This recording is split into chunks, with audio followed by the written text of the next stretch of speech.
রাখছি, সেটি হচ্ছে যে আমাদের সকল বিশ্ববিদ্যালয়ে শ্রেণীকক্ষে পাঠদান পবিত্র ঈদ উল ফিতরের পর 24শে মে থেকে শুরু হবে। এবং বিশ্ববিদ্যালয়ের হলগুলো, আবাসিক হলগুলো তার এক সপ্তাহ আগে অর্থাৎ 17ই মে খুলে দেয়া হবে। আমি আবারও বলছি, সকল বিশ্ববিদ্যালয়ে শ্রেণীকক্ষে পাঠদান পবিত্র ঈদ উল ফিতরের পর 24শে মে থেকে শুরু হবে এবং সকল বিশ্ববিদ্যালয় সমূহের আবাসিক হল সমূহ আগামী 17ই মে থেকে খুলে দেয়া হবে। এই সময়কালে এই গত প্রায় 10-11 মাস ধরে যেভাবে অনলাইনে ক্লাস চলছিল, সে একইভাবে অনলাইনে ক্লাসগুলো চলবে, কিন্তু কোনো শ্রেণীকক্ষে পাঠদান হবে না এবং কোনো পর্যায়ের কোনো ধরনের কোনো পরীক্ষাও নেওয়া হবে না। সকল ধরনের পরীক্ষা এই সময়টা বন্ধ থাকবে। সব পরীক্ষাই হবে বিশ্ববিদ্যালয়ের শ্রেণীকক্ষে পাঠদান শুরু হবার পরে আমরা সব পরীক্ষাগুলো গ্রহণ করব পর্যায়ক্রমে। এই হলগুলো খোলার আগেই, আবাসিক হলগুলো খোলার আগেই আমরা আমাদের সকল আবাসিক ছাত্রছাত্রী, শিক্ষার্থী যারা আছেন, আমাদের সকল বিশ্ববিদ্যালয়ের শিক্ষক, কর্মকর্তা, কর্মচারী, তাদেরকে আমরা টিকা প্রদানের ব্যবস্থা করব। ইতিমধ্যে মাননীয় প্রধানমন্ত্রী, আপনারা জানেন, নির্দেশনা দিয়ে দিয়েছেন যে সকল পর্যায়ের সকল শিক্ষককেই অগ্রাধিকার ভিত্তিতে টিকা প্রদান করা হবে। তার সঙ্গে আমরা আজকে বলছি যে এই 17ই মে হল খুলে দেবার আগে আমরা সর্বাত্মক প্রচেষ্টা চালাবো যে আমাদের যত আবাসিক শিক্ষার্থী আছেন বিশ্ববিদ্যালয়ের, আমাদের যতগুলো পাবলিক বিশ্ববিদ্যালয় আছে, সেই পাবলিক বিশ্ববিদ্যালয়গুলোতে আবাসিক শিক্ষার্থীর সংখ্যা প্রায় 1,30,000। আমরা চেষ্টা করব যে মোট 220টি হলে প্রায় 1,30,000 আবাসিক শিক্ষার্থী আছেন। সিট অনেক কম, সিট 90,817টি, কিন্তু থাকেন তার চাইতে বেশি। তো 1,29,433 জন আবাসিক শিক্ষার্থী, হয়তো তার থেকে কিছু কম বেশি হতে পারে, অনেক সময় অনেকে থাকেন। তো আমরা আবাসিক সকল শিক্ষার্থীকে এই 17ই মের আগেই আমরা টিকা দেবার ব্যবস্থা করব ইনশাল্লাহ। এবং এই সময়ের মধ্যে, অর্থাৎ এখন থেকে নিয়ে 17ই মের মধ্যে আমাদের সকল বিশ্ববিদ্যালয়ের কর্তৃপক্ষ স্বাস্থ্যবিধি অনুসরণ পূর্বক বিশ্ববিদ্যালয় খোলার সকল প্রস্তুতি গ্রহণ করবেন এবং একই সঙ্গে তারা এই যে হলগুলো, প্রায় 1 বছর হলগুলো ব্যবহার হচ্ছে না, কাজেই হলগুলোর বিভিন্ন ধরনের যে সংস্কারের কাজও আগে থেকেও কিছু কিছু প্রয়োজন ছিল, এই সময়েও ব্যবহার না হবার কারণেও আরো কিছু যেগুলো সমস্যা হয়েছে, সেই সমস্ত হল সমূহের অবকাঠামোগত সংস্কার, মেরামতের সমস্ত কাজ বিশ্ববিদ্যালয় কর্তৃপক্ষ সম্পন্ন করবেন। আমরা জানি যে আমাদের শিক্ষার্থীদের একটা অংশ তারা বিসিএস পরীক্ষা নিয়ে তাদের একটা দুশ্চিন্তা আছে। তো আমরা তাদের জন্য যে সিদ্ধান্তটি আমরা গ্রহণ করেছি সেটি হচ্ছে বিসিএস পরীক্ষার আবেদন এবং পরীক্ষার তারিখ সেগুলোকে এই বিশ্ববিদ্যালয় খোলার সঙ্গে সামঞ্জস্য রেখেই সেটাকে পিছিয়ে দেয়া এবং করোনার কারণে আবেদনের, এই বিসিএস পরীক্ষার আবেদনের বয়সসীমা যাদের অতিক্রান্ত হয়ে যাবে তারা যেন কেউ ক্ষতিগ্রস্ত না হন, সেই বিষয়ে সরকার প্রয়োজনীয় সিদ্ধান্ত গ্রহণ করবে। অর্থাৎ বিসিএস পরীক্ষার জন্য অস্থির হয়ে বিশ্ববিদ্যালয়ে ক্লাস করতে হবে বা খুলতে হবে, তার আর কোনো কারণ আশা করি আর থাকবে না। আর ইতোমধ্যে কোথাও যদি কোনো শিক্ষার্থী হলে অবস্থান নিয়ে থাকেন, তাহলে অবিলম্বে তাদেরকে হল ত্যাগ করতে হবে। এবং আরো কয়েকটি বিষয় আমরা ইদানিং আমাদের নজরে এসেছে যে কোথাও কোথাও শিক্ষার্থীরা শিক্ষা প্রতিষ্ঠানের সঙ্গে সম্পর্কিত নয়, একেবারেই বাইরে ভিন্নভাবে তারা কেউ কোনো ধরনের অনৈতিক কাজে হয়তো জড়িয়ে পড়ছেন, কিংবা কোথাও আইন শৃঙ্খলা বিরোধী কোনো রকমের কাজে কেউ জড়িয়ে পড়ছেন, কিংবা কোনো অপরাধমূলক কাজে কেউ জড়িয়ে পড়ছেন। এরকম যদি কোথাও কেউ শিক্ষা প্রতিষ্ঠানের বাইরে এবং শিক্ষা প্রতিষ্ঠানের সঙ্গে সম্পর্কহীন কোনো ধরনের কোনো কাজে তারা জড়িত হন যেটি অনৈতিক বা অপরাধমূলক বা শৃঙ্খলা বিরোধী, তার দায় দায়িত্ব কিন্তু কোনো শিক্ষা প্রতিষ্ঠান অর্থাৎ কোনো বিশ্ববিদ্যালয় গ্রহণ করবে না। আর সরকারি এই যে আদেশ এবং নির্দেশনা, সেগুলো আশা করি কেউ অমান্য করবেন না, এবং যদি কোথাও শৃঙ্খলা ভঙ্গের কোনো ঘটনা ঘটে সেক্ষেত্রে বিশ্ববিদ্যালয়গুলোর নিজস্ব শৃঙ্খলা বিধি রয়েছে। আর তাছাড়াও যদি কোনো অপরাধমূলক কোনো ঘটনা ঘটে সেক্ষেত্রে দেশের প্রচলিত আইনেই সেগুলোর বিরুদ্ধে যথাযথ ব্যবস্থা গ্রহণ করা হবে। আমরা আশা করি যে আমাদের শিক্ষার্থীরা সকলেই তাদের স্বাস্থ্য সুরক্ষা এবং তাদের সার্বিক নিরাপত্তার বিষয়টিকে বিবেচনায় রেখে সরকার যে সিদ্ধান্তগুলো গ্রহণ করেছে সেগুলো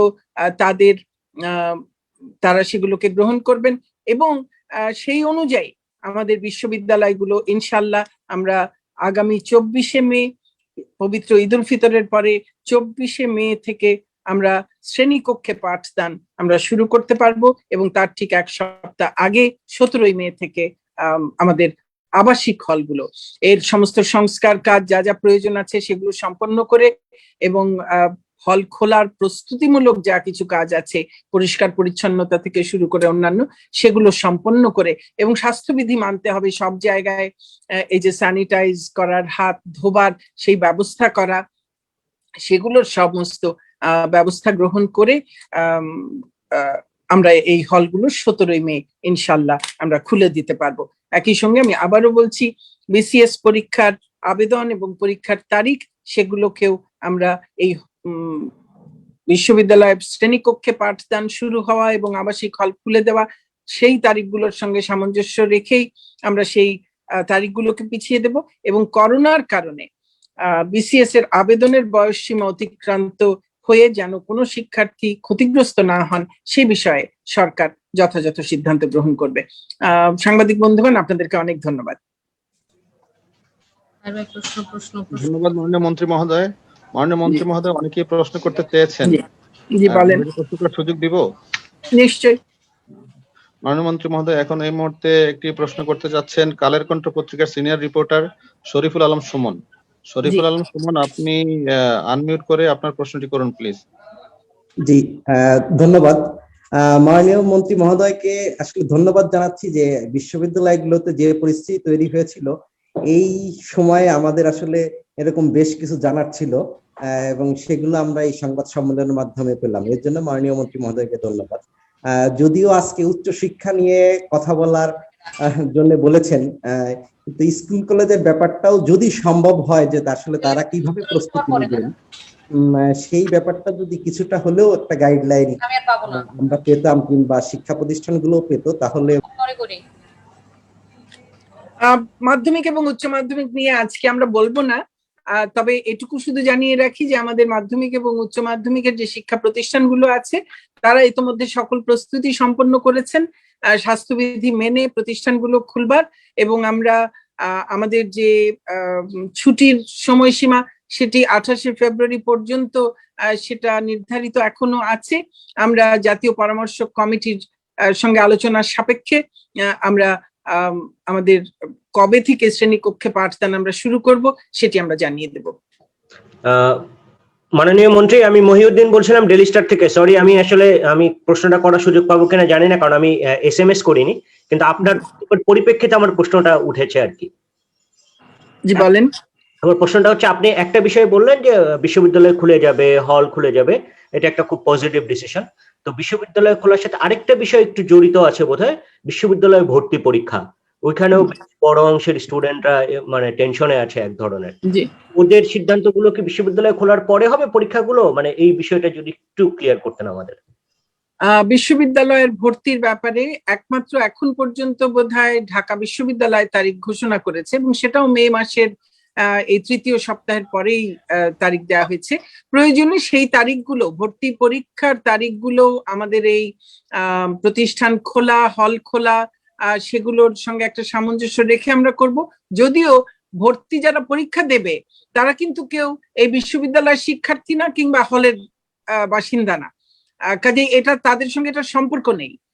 কিন্তু আমরা এই যে একটা বিপুল সংখ্যক শিক্ষার্থী পরীক্ষা দেবে, তাদের সেই পরীক্ষার তারিখগুলো আমরা বিশ্ববিদ্যালয় কর্তৃপক্ষগুলোর সঙ্গে, যেহেতু অধিকাংশই এবার গুচ্ছ পদ্ধতিতে হবে, সেগুলো আমরা তাদের সঙ্গে আলাপ আলোচনার ভিত্তিতেই এই তারিখগুলো ইউজিসির মাধ্যমে সেগুলো নির্ধারিত হবে।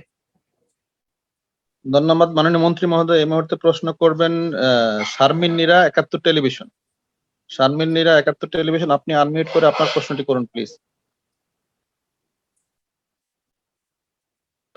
শারমিন নীরা, শুনতে পাচ্ছেন? শারমিন নীরা? শুনতে পাচ্ছেন? জি জি, শোনা যাচ্ছে, বলেন প্লিজ। ধন্যবাদ মাননীয় মন্ত্রী এরকম একটা সিদ্ধান্ত নেওয়ার জন্য। আসলে আমার আগেই ডেইলি স্টারের বড় ভাই প্রশ্নটা করলেন। আর একটু যদি পার্টিকুলারলি বলি, সেটা হচ্ছে যে ২১ মে হচ্ছে ঢাকা বিশ্ববিদ্যালয়ের ভর্তি পরীক্ষার তারিখ ঘোষণা করা হয়েছে, এবং আপনি বলছেন যে ২৪ মে ইউনিভার্সিটির ক্লাস শুরু হবে।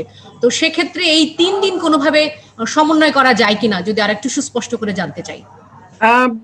এইটার সঙ্গে সমন্বয়ের আসলে প্রয়োজনটা আপনারা কোথায় দেখছেন? কারণ বিশ্ববিদ্যালয়ের শ্রেণীকক্ষে পাঠদান শুরু হবে যারা বিশ্ববিদ্যালয়ের শিক্ষার্থী তাদের জন্য, আর ভর্তি পরীক্ষাটা হবে যারা এইচএসসি পাশ করেছেন বিশ্ববিদ্যালয়ে ভর্তি ইচ্ছুক তাদের জন্য। তো এই দুই স্টুডেন্ট পপুলেশনের মধ্যে একজনেরটা তো আরেকজনের উপর নির্ভরশীল না। কাজে এই তারিখগুলো কেন একটা আরেকটার উপর নির্ভরশীল বলে আপনারা ভাবছেন, আমি আসলে ঠিক বুঝতে পারছি না। মানে ভর্তি পরীক্ষার তারিখ নিয়ে প্রশ্ন থাকতে পারে, কিন্তু এই বিশ্ববিদ্যালয়ের শ্রেণীকক্ষে পাঠদান শুরু হওয়ার সঙ্গে তো আসলে ভর্তি পরীক্ষার সরাসরি কোনো সম্পর্ক নেই। যেহেতু গ্যাদারিং এর একটা ব্যাপার থেকে, কারণ অনেক শিক্ষার্থী ঢাকা বিশ্ববিদ্যালয়ে ভর্তি পরীক্ষায় অংশ নেবে, সেই জন্যই প্রশ্নটা। হ্যাঁ, এখনো পর্যন্ত তারিখ কিন্তু যা আছে তাতে শ্রেণীকক্ষে পাঠদান শুরু হওয়ার আগেই তাদের সেই ভর্তি পরীক্ষার তারিখটা আছে। আর এবার কিন্তু ঢাকা বিশ্ববিদ্যালয় বলেছে তারা ৮ বিভাগে পরীক্ষা নেবে, কাজেই সেই গ্যাদারিং এর পরিমাণও অনেক কমে যাবে। কিন্তু তার থেকেও বড় কথা হলো যে এই দুটো সম্পর্ক যুক্ত নয়। আর ভর্তি পরীক্ষার বিষয়ে তারিখ, সেগুলো ইউজিসি অন্য সকল বিশ্ববিদ্যালয়ের সঙ্গে আলাপ আলোচনার ভিত্তিতে গুচ্ছ পরীক্ষার যেই তারিখগুলো সেগুলো নির্ধারিত হবে। আর ঢাকা বিশ্ববিদ্যালয় তাদের তারিখ কবে এটার সঙ্গে নতুন করে রিঅ্যাডজাস্ট করবেন কিনা সেটা ঢাকা বিশ্ববিদ্যালয় সিদ্ধান্ত গ্রহণ করবেন। ধন্যবাদ মাননীয় মন্ত্রী মহোদয়। প্রশ্ন করবেন নূরে আলম পিন্টু, ইন্ডিপেন্ডেন্ট টেলিভিশন। নূরে আলম পিন্টু, আপনি আনমিউট করে আপনার প্রশ্নটি করুন। নূরে আলম পিন্টু, আমাকে শুনতে পাচ্ছেন? নূরে আলম পিন্টু।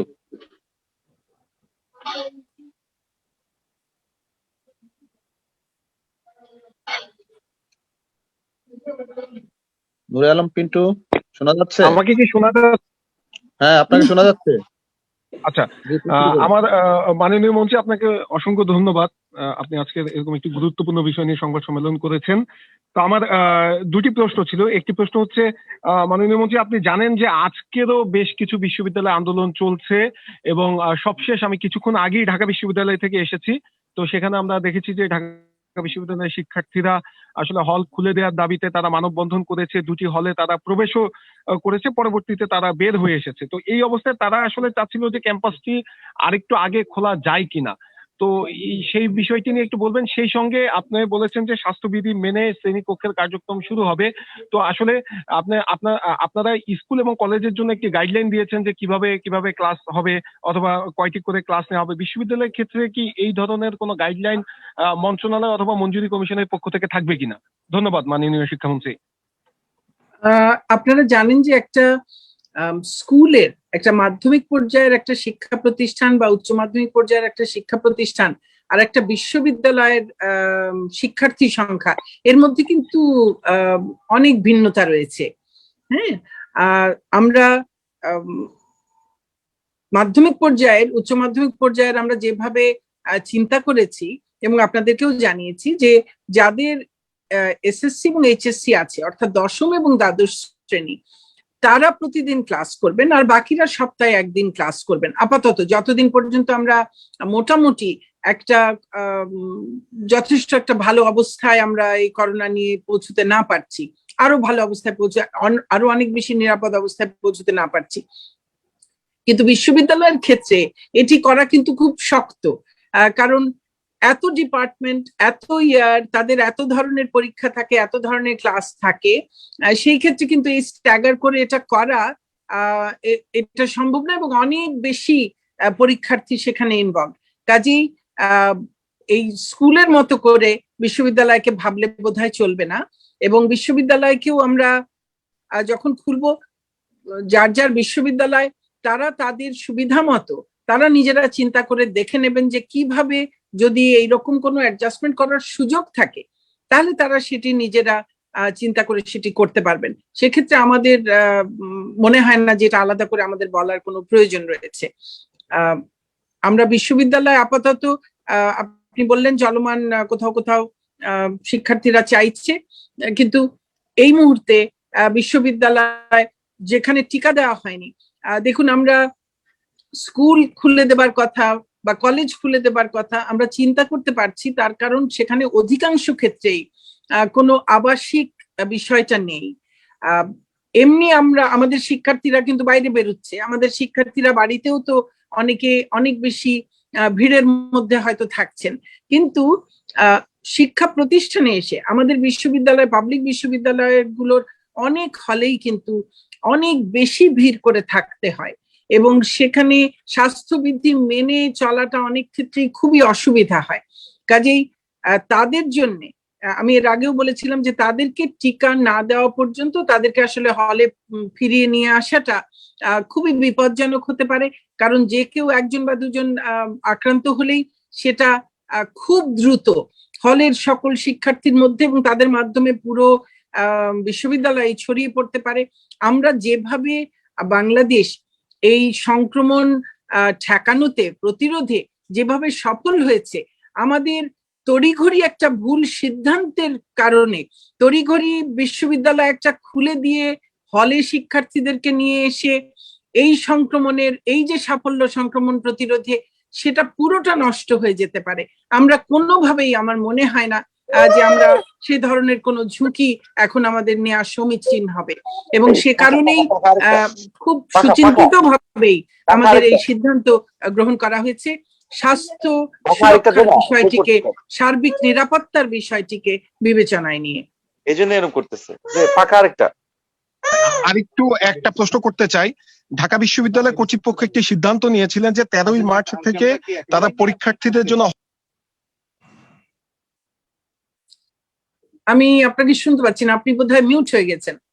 মাননীয় মন্ত্রী, আমি আরেকটি প্রশ্ন করতে চাই, একটু গুরুত্বপূর্ণ প্রশ্ন। সেটি হচ্ছে, ঢাকা বিশ্ববিদ্যালয় কর্তৃপক্ষ একটি সিদ্ধান্ত নিয়েছিলেন যে 13ই মার্চ থেকে তারা হল খুলবে শুধুমাত্র তাদের পরীক্ষার্থীদের জন্য। তো আজকের এই সিদ্ধান্তের মাধ্যমে কি আসলে ওই সিদ্ধান্তটি মানে এখন কি বাতিল হয়ে গিয়েছে কিনা? জি জি, এখন যেই সিদ্ধান্তটি গৃহীত হলো, সকল পাবলিক বিশ্ববিদ্যালয়ের উপাচার্যগণের সঙ্গে আমার আলোচনায় এবং ইউজিসির চেয়ারম্যান সহ সকল সম্মানিত সদস্যের সঙ্গে আলোচনায় এই সিদ্ধান্তই গৃহীত হয়েছে যে আমরা আজকে যে সিদ্ধান্তটি দিলাম সেই সিদ্ধান্তটি সকল পাবলিক বিশ্ববিদ্যালয়ের ক্ষেত্রেই প্রযোজ্য হবে, ঢাকা বিশ্ববিদ্যালয় সহ। অর্থাৎ এখন এই 17ই মের আগে কোথাও কোনো হল খুলবে না। এগুলো সব এখন সংস্কারের জন্য, মেরামতের জন্য এই সময়টাকে আমরা কাজে লাগাবো, এবং স্বাস্থ্যবিধি অনুসরণ করে যেন আমরা টিকা দিয়ে শিক্ষার্থীদেরকে হলে আনতে পারি সে ব্যবস্থা আমরা গ্রহণ করব। কাজেই ঢাকা বিশ্ববিদ্যালয়ের এই যে 13ই মার্চের যেটি শুধুমাত্র পরীক্ষার্থীদের জন্য, যেহেতু বলা হয়েছে যে এখন কোনো পরীক্ষাই হবে না, 24শে মের আগে কোনো ধরনের কোনো পরীক্ষা হবে না, অতএব এই 13ই মার্চ হল খোলারও আর প্রয়োজনীয়তাটা আর থাকছে না। অসংখ্য ধন্যবাদ মাননীয় মন্ত্রী। অনেক অনেক ধন্যবাদ মাননীয় মন্ত্রী মহোদয়। এখন প্রশ্ন করবেন S M Abbas, Bangla Tribune. S M Abbas, আপনি আপনার প্রশ্নটি করুন। এস এম আব্বাস, আপনি আমাকে শুনতে পাচ্ছেন? জি জি, আমাকে শোনা যাচ্ছে? জি শোনা যাচ্ছে, প্লিজ। মাননীয় মন্ত্রী, আপনাকে ধন্যবাদ, উপমন্ত্রী মহোদয় এবং সংশ্লিষ্ট সবাইকেই ধন্যবাদ যে সবচেয়ে গুরুত্বপূর্ণ কাজ একটি সম্পন্ন হয়েছে, শিক্ষা আইন চূড়ান্ত করা। এই জন্য আপনাদের ধন্যবাদ জানাচ্ছি। উচ্চশিক্ষার বিষয় নিয়ে আলোচনা, যদিও আমার বিষয়টি একটু ভিন্ন, সেটি হলো যে উচ্চশিক্ষা প্রতিষ্ঠানগুলোর বিভিন্ন তদন্ত হয়, কিন্তু তদন্ত প্রতিষ্ঠানগুলো আমরা পাই না। মন্ত্রী মহোদয় নিজেই আমাকে জিজ্ঞাসা করেছেন যে আমি কিভাবে খসড়া পেলাম, মন্ত্রণালয়ের খসড়া আমার হাতে এসে যায়, কিন্তু আমি একটি বিশ্ববিদ্যালয়ের আর্থিক দুর্নীতির তদন্ত প্রতিবেদন শত চেষ্টা করেও পাইনি।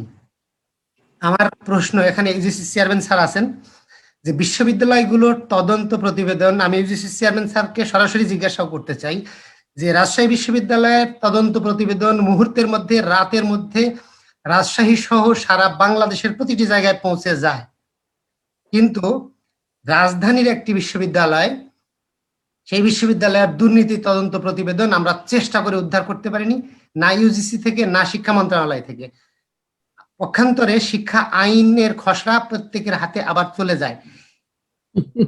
দুটি, একটি হলো যে এই অব্যবস্থাপনাটি কেন, আর একটা হলো তদন্ত প্রতিবেদন যদি সঠিক হয় তাহলে গোপন করার দরকার কি, এটি প্রকাশ করলে সমস্যা কোথায়? কারণ এটি প্রাইমারি স্কুল না, এটা হাই স্কুল না, এটা উচ্চ শিক্ষা প্রতিষ্ঠান। যারা ওখানে যারা কাজ করেন তারা খুব ম্যাচিউর, আর যারা আমরা কাজ করি সাংবাদিকরা, তাদের বয়স 18-র নিচে না, যে লিখতে গিয়ে আমরা খুবই অসঙ্গতিপূর্ণ লেখা লিখবো।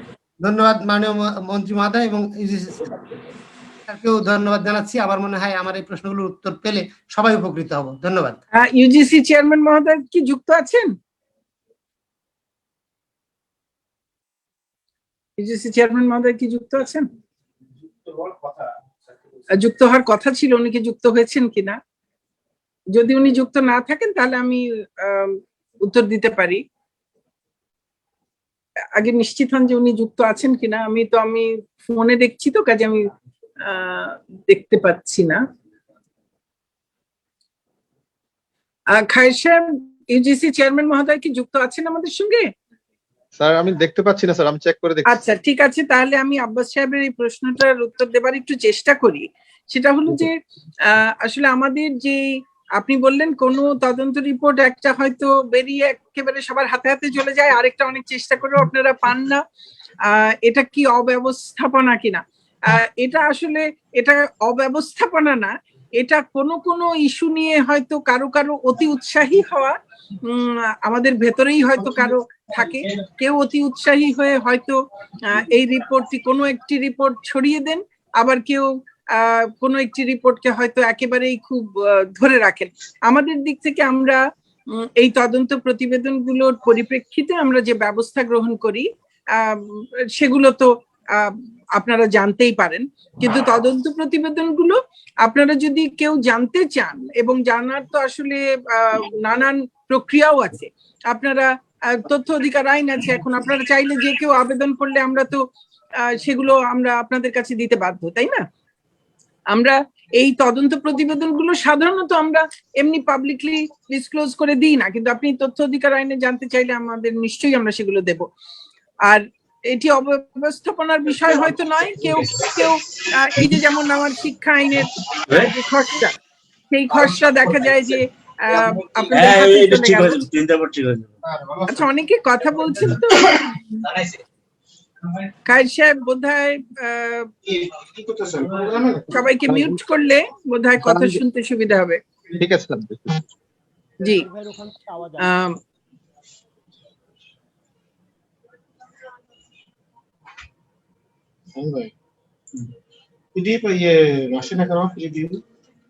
হ্যাঁ মিট করে দিছি। হ্যাঁ না আমার এখন হ্যালো মন্ত্রী মহোদয়ের কথা শুনতে পাচ্ছি না। মন্ত্রী, আপনার কথা শোনা যাচ্ছে না। মন্ত্রী মহোদয় আনমিউট হয়ে গেছে। আচ্ছা, ঠিক আছে। আমি বলছিলাম যে এই বিষয়গুলো, তদন্ত প্রতিবেদনগুলো সাধারণত আমরা পাবলিকলি ডিসক্লোজ করি না, কিন্তু কেউ যদি বিষয়গুলো জানতে চান এবং যে পদ্ধতিতে তথ্য জানার আপনাদের অধিকার আছে সেই পদ্ধতিতে আবেদন করলে আমরা সেগুলো নিশ্চয়ই জানাবো। আরেকটি বিষয় হলো যে বলেছেন কোনোটা পাওয়া যায়, কোনোটা পাওয়া যায় না। যেটা পাওয়া যায় সেটা বুঝতেই হবে যে কেউ নিশ্চয়ই কোনো একটি পক্ষ খুব তৎপর হয়ে সেটি কোথাও কারো কাছে দিয়ে দেন, এবং এখন এই তথ্য প্রযুক্তির যুগে আসলে কোনো কিছু গোপন রাখাও খুব শক্ত। আমরা যে ইচ্ছে করে গোপন রাখি তাও নয়, এগুলো আমরা যেহেতু সরাসরি ডিসক্লোজ করি না তদন্ত রিপোর্ট গুলো, কারণ এর মধ্যে অনেক রকমের তথ্য থাকে, তার সবগুলোই যে সঠিক থাকে তা নয়। তদন্ত করে তারপরে সেটার সত্য মিথ্যা সেগুলো যাচাই করা হয় এবং এগুলো ইউজিসির মাধ্যমে সেগুলো হয়। আমাদের কাছে তদন্ত প্রতিবেদন এলে তখন আমরা তার বিষয়ে আমরা ব্যবস্থা গ্রহণ করি। তো শিক্ষা আইনের ক্ষেত্রে যেটি যে আপনাদের হাতে হয়তো চলে গেছে, যে কোনো আইনেরই যখন খসড়া হয় ব্যাপক আলোচনা, অনেকগুলো কিন্তু আমাদের সভা হয় এবং একটা খসড়া নিয়ে আমি শুধু শিক্ষা আইনেরই যদি বলি, আমরা 2019 সাল থেকে এখন পর্যন্ত অন্তত আমার মনে হয় আমরা প্রায় 14-15টি সভা হয়তো করেছি এবং প্রত্যেক সভাতেই সেই খসড়ায় বেশ কিছু পরিবর্তন এসেছে। তো এখন যে কোনো একটি খসড়া যখন সেটি খসড়া পর্যায়ে থাকে তখন যদি সেটি পাবলিক ডোমেইনে যায়, তাতে যে সমস্যাটি হয় সেটা হলো যে বিষয়টি এখন বিবেচনাধীন আছে, দেখা যায় যে কোনো পত্রিকা বা কোনো ইলেকট্রনিক মিডিয়া কেউ সেটিকে নিয়েই আপনারা হয়তো একটা সংবাদ পরিবেশন করলেন, একটা প্রতিবেদন প্রকাশ করলেন, তখন নানান ধরনের একটা বিভ্রান্তির অনেক সময় সৃষ্টি হবার সুযোগ থেকে যায়। তো আমরা যখন এটিকে আমাদের দিক থেকে চূড়ান্ত করে ক্যাবিনেটে যাবে, ক্যাবিনেট থেকে সেটি অনুমোদন পেলে সেটি যখন সংসদে যাবে, সেই সংসদে উপস্থাপিত খসড়াটি সেটি কিন্তু আমরা আমাদের ওয়েবসাইটেই দিয়ে দেব। তখন সকলের সেটার বিষয়ে মতামত দেবারও কিন্তু সুযোগ থাকবে এবং আপনাদের তখন এমনকি সংসদীয় স্থায়ী কমিটিতে যখন যাবে তখনও আপনারা আপনাদের মতামত লিখিতভাবে সেই কমিটির কাছেও আপনারা পৌঁছে দিতে পারেন এবং নিশ্চয়ই সেগুলো বিবেচনায় নেওয়া হবে যদি কারো কোনো মতামত থাকে।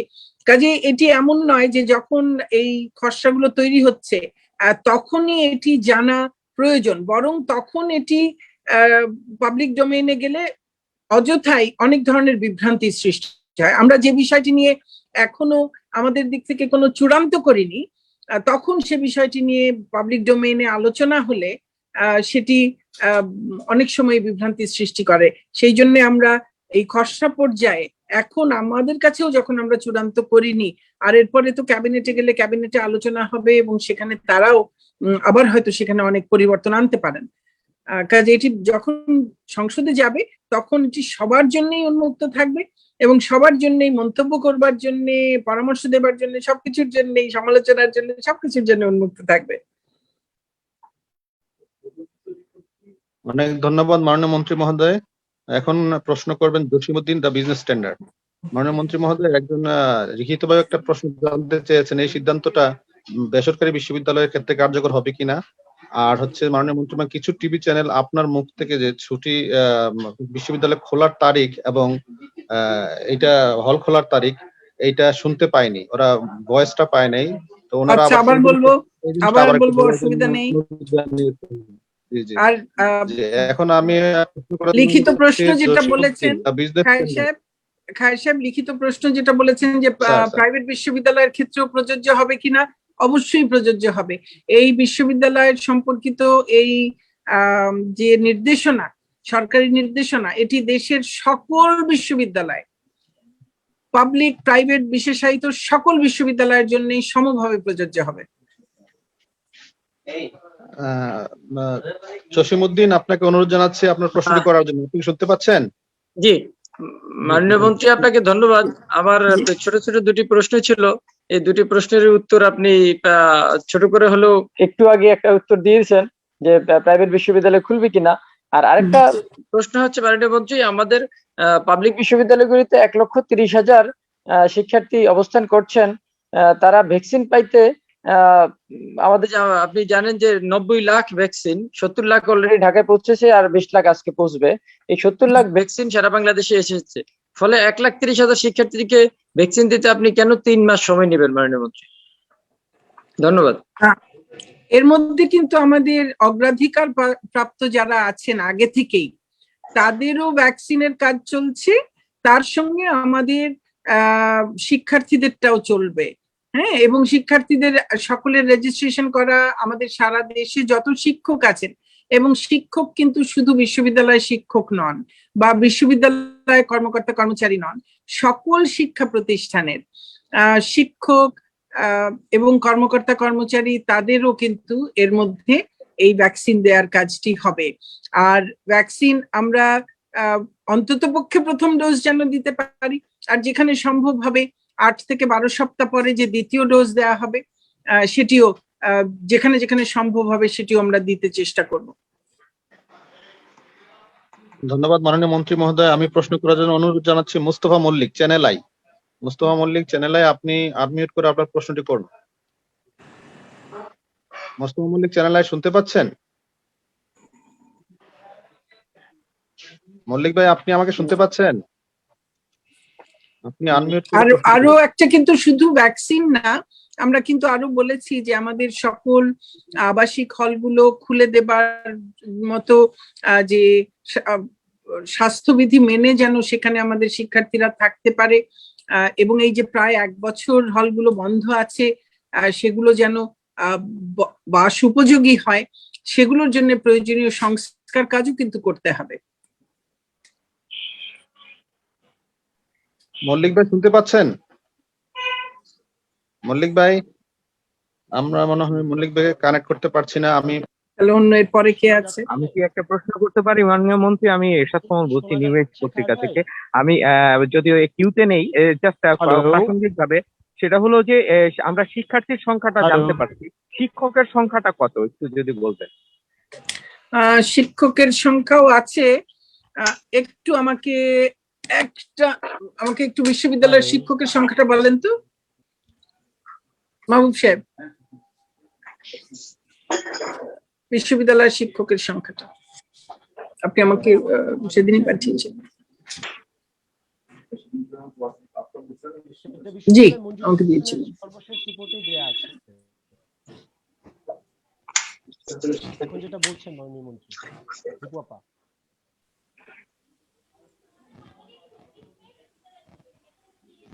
ভাই আপনার হেডফোনটা কি আমাকে একটু দিবেন? অন্যান্য পর্যায়ের শিক্ষকের সংখ্যা বোধহয় 1 লাখের বেশি, প্রায় 1.5 লাখের কাছাকাছি।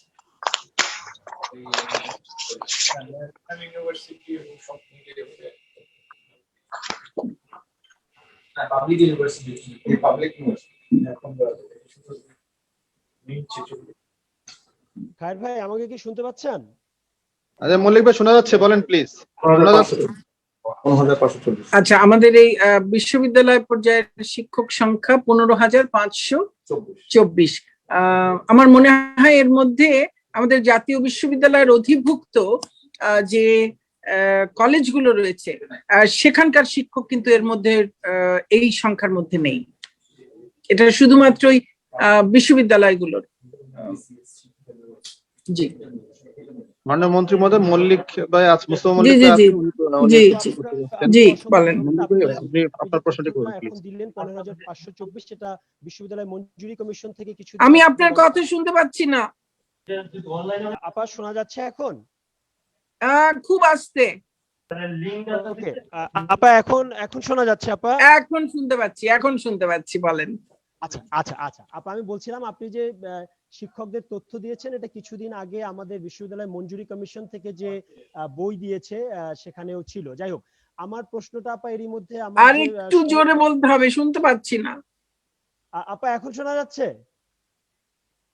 এখন যাচ্ছে, বলেন। এই ভলিউমটা রাখলে পাবো বোধহয়। ওকে ওকে আপা, আমার প্রশ্নটা ছিল যে আপনি এরই মধ্যে জেনেছেন যেটা।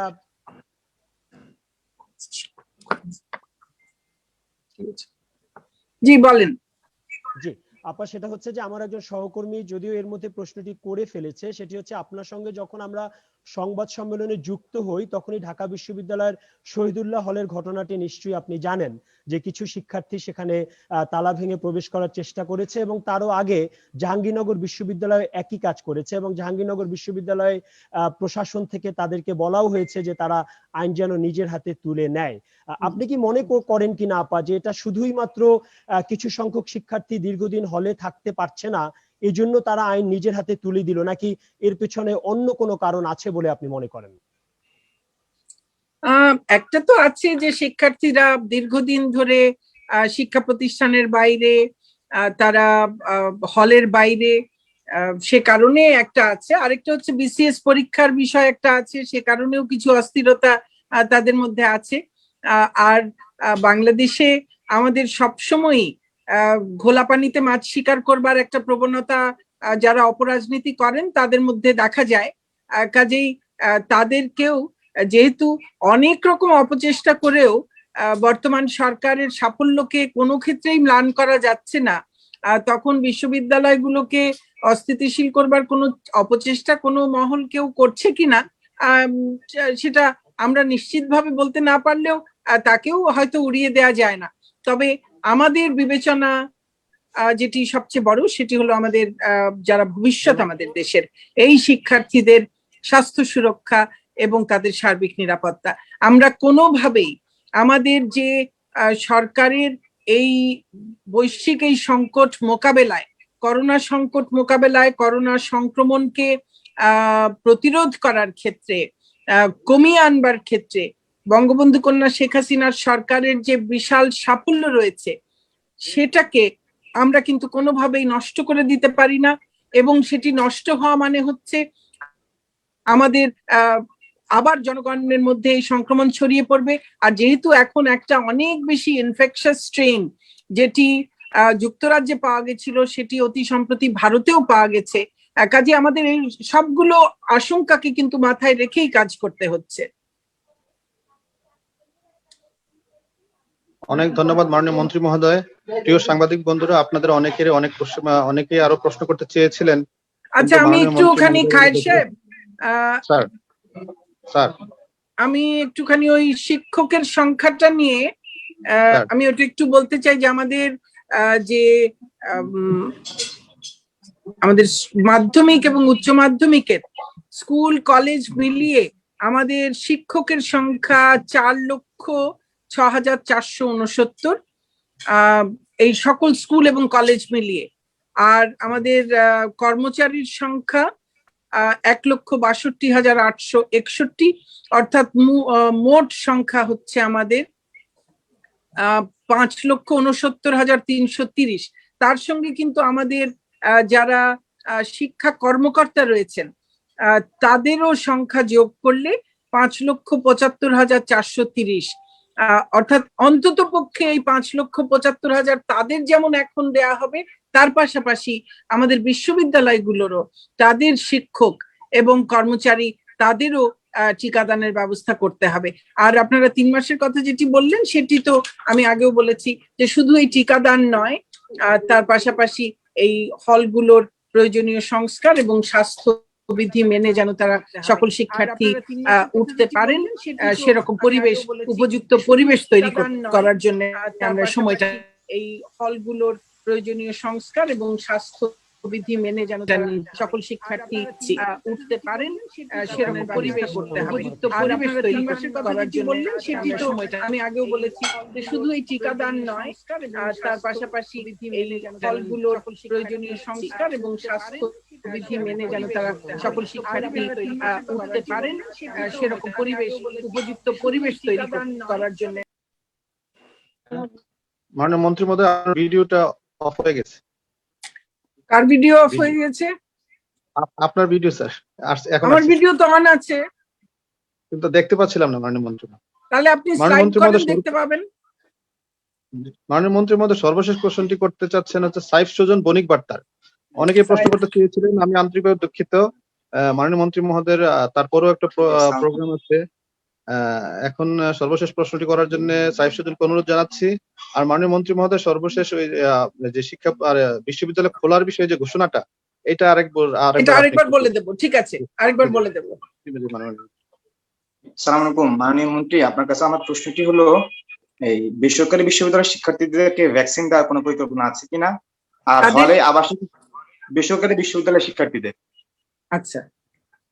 আর পাবলিক বিশ্ববিদ্যালয়ে হলে ওঠার জন্য ভ্যাকসিন শর্ত কিনা, মানে ভ্যাকসিন ছাড়া কোনো শিক্ষার্থী যদি নিতে না চায় তিনি হলে উঠতে পারবেন কিনা। আরেকটি প্রশ্ন হচ্ছে মাননীয় মন্ত্রী, আমাদের উচ্চশিক্ষায় আমরা করোনা কালে অনেক বিজ্ঞজনকে হারিয়েছি, বিশেষ করে আমাদের কয়েকজন জাতীয় অধ্যাপককে হারিয়েছি, সম্মানিত ব্যক্তি। তো এই জাতীয় অধ্যাপকের যে শূন্য পদগুলো আছে এগুলো পূর্ণ করার ক্ষেত্রে আপনাদের কোনো পরিকল্পনা বা কোনো উদ্যোগ আছে কিনা? বর্তমানে জাতীয় অধ্যাপকের 5টি পদে 4টি শূন্য। মাননীয় মন্ত্রী, আপনাকে অসংখ্য ধন্যবাদ। আচ্ছা, মাননীয় মন্ত্রী মহোদয়, আপনি আমি অনুমতি দিলে শেষের আরেকটা- প্রশ্ন, মাননীয় আমি মন্ত্রী শেষের, মহোদয়, জি আপনি অনুমতি দিলে আরেকটা প্রশ্ন আমরা একসাথে নিয়ে নিতে পারবো কিনা? হ্যাঁ নিয়ে নেন। জি। আমি এখন প্রশ্ন করার জন্য অনুরোধ জানাচ্ছি সাব্বির নেওয়াজ, সমকাল পত্রিকার সিনিয়র রিপোর্টার সাব্বির নেওয়াজ। জি ধন্যবাদ মাননীয় মন্ত্রী, আপনাকে ফাল্গুনের শুভেচ্ছা।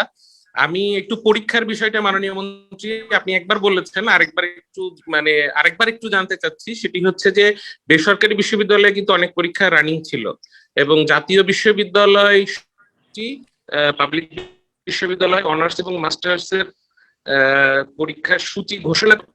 মাননীয় মন্ত্রী, আপনার এই নতুন যে আজকে সিদ্ধান্ত জানালেন, এরপরে কি এই পরীক্ষাগুলো স্থগিত থাকবে নাকি পরীক্ষাগুলো চলবে, একটু যদি বলতেন। ধন্যবাদ আপনাকে।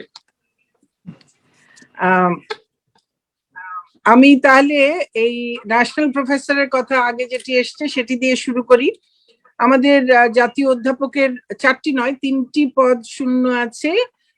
সেই 3টি পদের জন্য আমাদের সম্প্রতি সভা হয়ে গেছে এবং সেই সভার সিদ্ধান্ত অনুযায়ী সেটির যে প্রক্রিয়াকরণ, সেই প্রক্রিয়াকরণ এখন চলছে। কাজে খুব শিগগিরই এই বিষয়ে ঘোষণা আসবে ইনশাল্লাহ। আর পরীক্ষার ব্যাপারে সাব্বির নওয়াজ সাহেব যে কথাটি বললেন, আমাদের আজকের যে সিদ্ধান্ত, আমি এই সিদ্ধান্তটি আবার পড়ে শোনাবার আগে বলছি যে পরীক্ষা নিয়ে যে সিদ্ধান্ত, এটি সকল বিশ্ববিদ্যালয়ের জন্য সমভাবে প্রযোজ্য হবে। অর্থাৎ 24শে মের আগে কেউ কোনো ধরনের কোনো পরীক্ষা নেবেন না। আর বেসরকারি বিশ্ববিদ্যালয়ের ভ্যাকসিনের ব্যাপারে যে কথাটি হয়েছে, অধিকাংশ ক্ষেত্রে বেসরকারি বিশ্ববিদ্যালয়ে কিন্তু হল নেই। যেখানেই বিশ্ববিদ্যালয়ে হল থাকবে সেখানে ভ্যাকসিন নিতে হবে। আর ভ্যাকসিন ছাড়া উঠতে দেওয়া হবে কিনা সেই বিষয়টি হলো ভ্যাকসিন নিয়েই হলে উঠতে হবে। তবে যদি কোনো শিক্ষার্থীর ভ্যাকসিন নেয়ার ক্ষেত্রে মেডিকেল কোনো কন্ট্রা ইন্ডিকেশন, অর্থাৎ স্বাস্থ্যগতভাবে না নেবার কোনো যৌক্তিক মেডিকেল কোনো কারণ থাকে, সেটি ছাড়া সকলকেই ভ্যাকসিন নিয়ে হলে উঠতে হবে। তার কারণ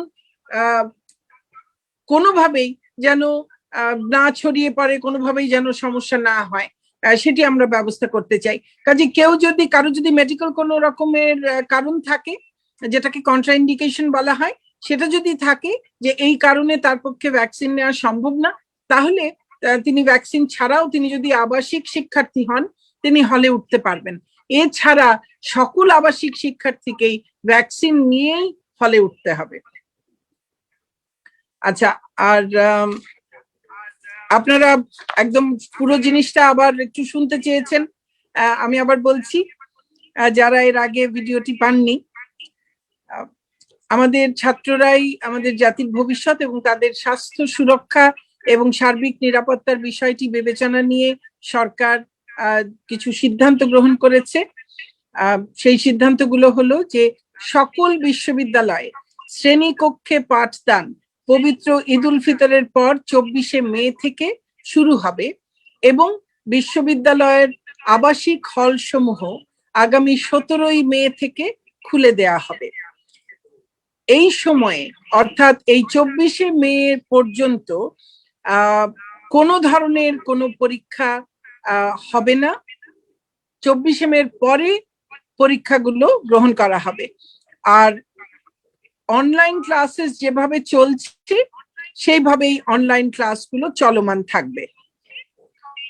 হলসমূহ খুলে দেবার আগেই আবাসিক শিক্ষার্থী, শিক্ষক, কর্মকর্তা কর্মচারী সকলকে টিকা প্রদানের ব্যবস্থা করা হবে এবং এই সময়টার মধ্যে, এই হল খুলে দেওয়ার আগের সময়টার মধ্যে এখন থেকে নিয়ে বিশ্ববিদ্যালয় কর্তৃপক্ষ স্বাস্থ্যবিধি অনুসরণ পূর্বক বিশ্ববিদ্যালয় খোলার সকল প্রস্তুতি সম্পন্ন করবেন এবং হলগুলোর, আবাসিক হলগুলোর অবকাঠামোগত যেসব সংস্কার এবং মেরামতের কাজ প্রয়োজন রয়েছে সেই কাজগুলো তারা সম্পন্ন করবেন। আমাদের শিক্ষার্থীদের মধ্যে অনেকেই বিসিএস পরীক্ষার জন্য আবেদন করেছেন বা বিসিএস পরীক্ষা দেবার জন্য অপেক্ষা করছেন।